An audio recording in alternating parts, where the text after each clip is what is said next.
포스코 경영연구소의 김영훈 수석연구원을 모시고 소감 및 발표를 들어보도록 하겠습니다. 네. 먼저 이제 뜻밖의 이제 상을 주셔서 대단히 감사합니다. 저는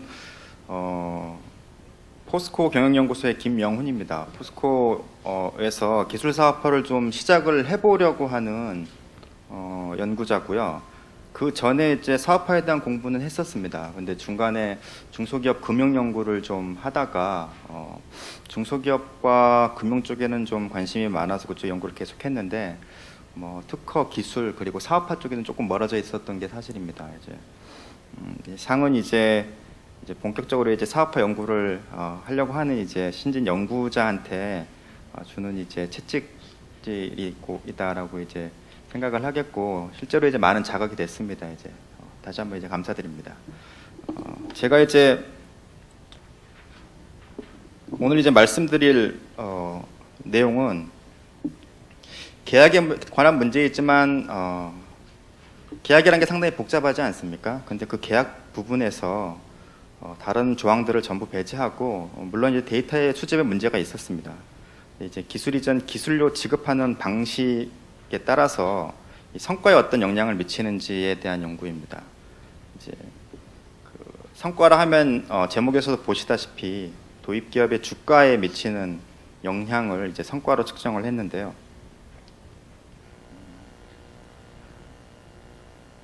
이제 기술 이전을 함에 있어서 이 성과를 이제 실제로 기대했던 성과를 구현하기 위해서 좀 중요한 거는 기술 자체의 어떤 노벨티라든지 신규성이나 이제 어떤 창의성 그리고 이제 사업화 가능성 등 물론 중요합니다. 근데 이제 계약 쌍방에 이제 어떤 기술을 주는 사람들이 이 기술에 대해 가지고 이제 기술 가치를 이제 솔직히 거짓말을 하지 않고 이제 진정한 가치를 이제 계약서상에 이제 표현을 해야 되는 것과, 이제 도입을 받는 기업도 이제 이 기술을 바로 받고 사업화를 하는 게 아니고 추가 연구가 필요하고, 그리고 이제 사업화에 대한 니즈가 있어야 됩니다.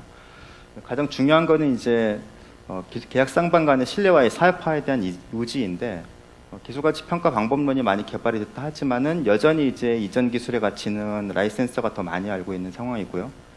그리고 이전 기술이 사업화되기 위해서라면 트레이닝 교육이 필요합니다. 발명가나 이제 라이센서나 인벤터가 직접 가서 이제 방문해서 일정 기간 동안 교육이 필요한데, 이 교육은 이제 계약서 상에 트레이닝 피로 담아질 수도 있습니다.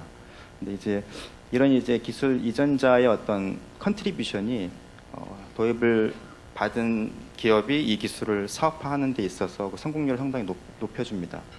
그리고 이제 기술을 이전을 받고 이제 도입하는 경우에는 바로 이게 사업화로 되지 않습니다. 그러한 기술이라면 이제 다른 누군가가 이제 그 기술을 도입을 했겠죠. 사업화를 위해서는 추가적인 연구가 필요한데, 이 추가적인 연구에 어떤 일정 양의 자금이 필요하고 노력이 필요합니다. 이런 것들을 이제 다 알고 있는 이 쌍방 간에 이제 신뢰와 어떤 의지가 있는 상황에서 계약이 발생했을 때 그 기술은 이제 사업화될 가능성이 있습니다. 제가 이제 궁금했던 것은 이런 신뢰와 의지의 격차, 계약 쌍방 간에 이 갭을 줄이는데 기술료를 지급하는 방식을 어떻게 설계하느냐에 따라서 이게 컨트롤 될 수 있지 않나라는 이제 출발해서 가설에서 이제 시작을 했습니다.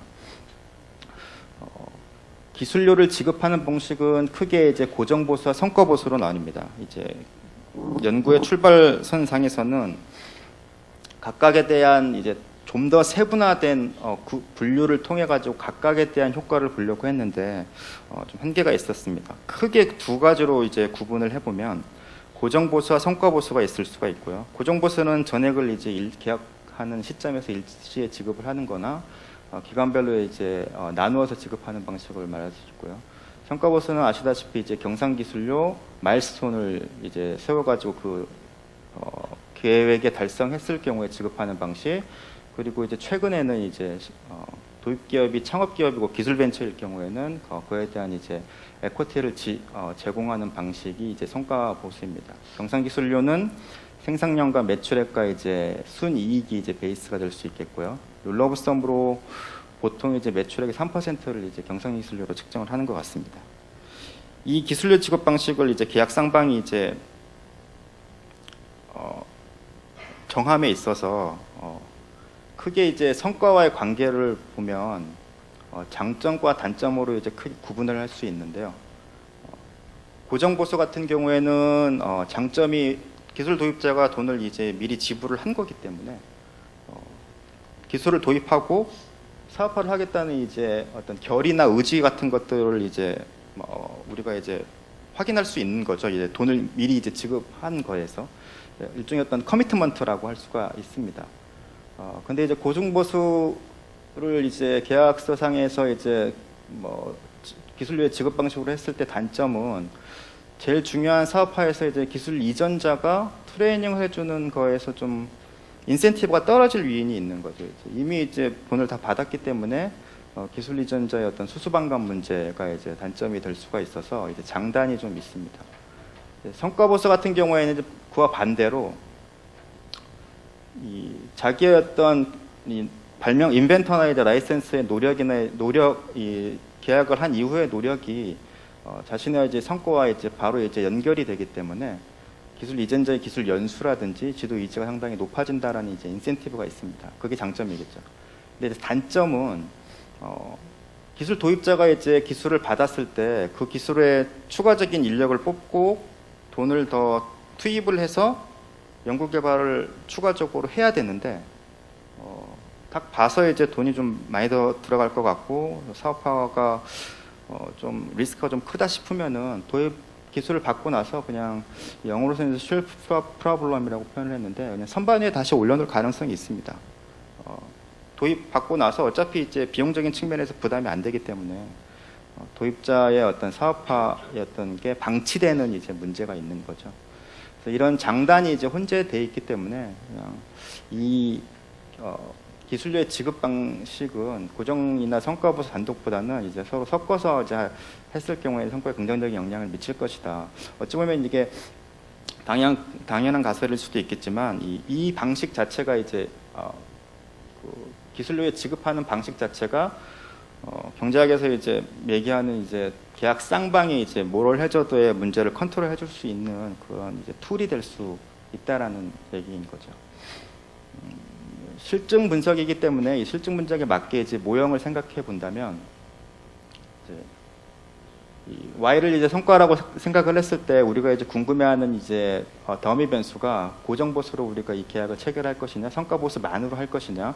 응당히 이제 혼합보수가 많겠지만은 고정과 성과보수로만 계약이 체결된 경우도 상당히 많습니다.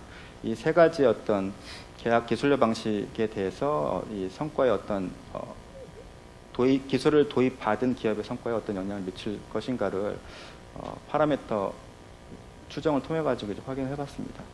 근데 이제 방법론적으로 이제 최소 자승법을 추정했을 때 한계는 뭐냐면 엠피리컬하게는 이 더미 변수 D가 외생일 때 의해 OLS를 추정해야 이제 효율적인 이제 파라미터가 나오는데 추정책 값이 나오는데 내생 변수일 가능성이 있습니다. 이 말은 이제 쉽게 말하면 뭐냐면 기술료를 고정이냐 성과냐 혼합으로 하느냐에 이제 선택함에 있어서도 어떤 의사결정이 들어간다는 거죠.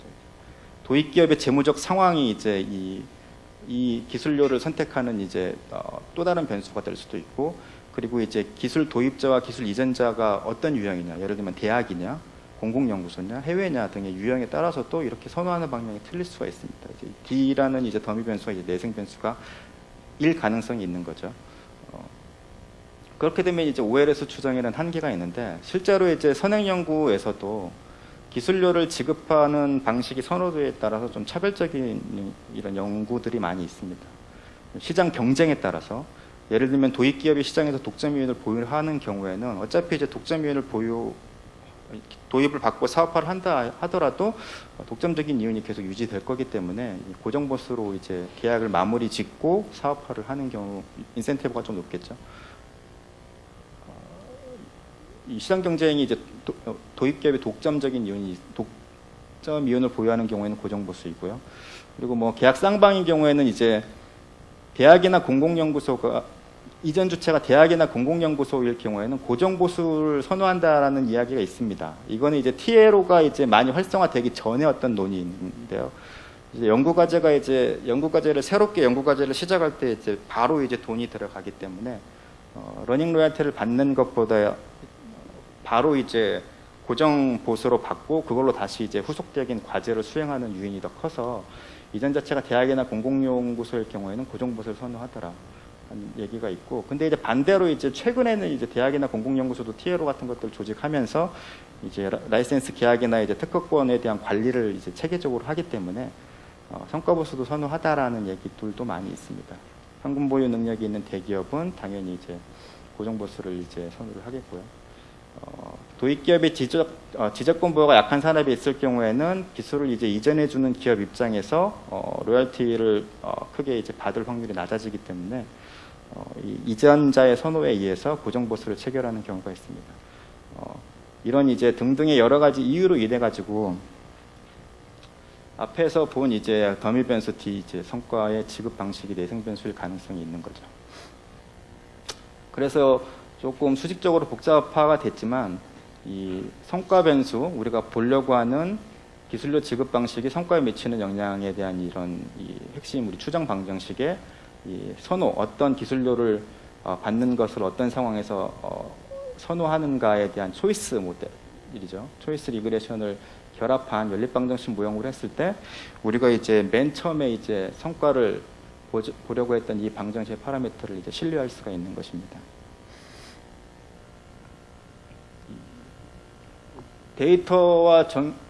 데이터는 첫 출발은 이제 코스닥 시장에서 공시가 된 205개의 기술 이전 계약을 했고요. 거기에 이제 체크리스트를 만들어서 실제로 이제 이 공시 자료에 몇 가지 항목에 대해서 동시하지 않은 것은 전화를 해가지고 수집을 좀 했습니다. 이제 체크리스트 또 전부 계약서의 전부를 파악한 건 아니고 기술료만 했기 때문에 가능했던 거고요.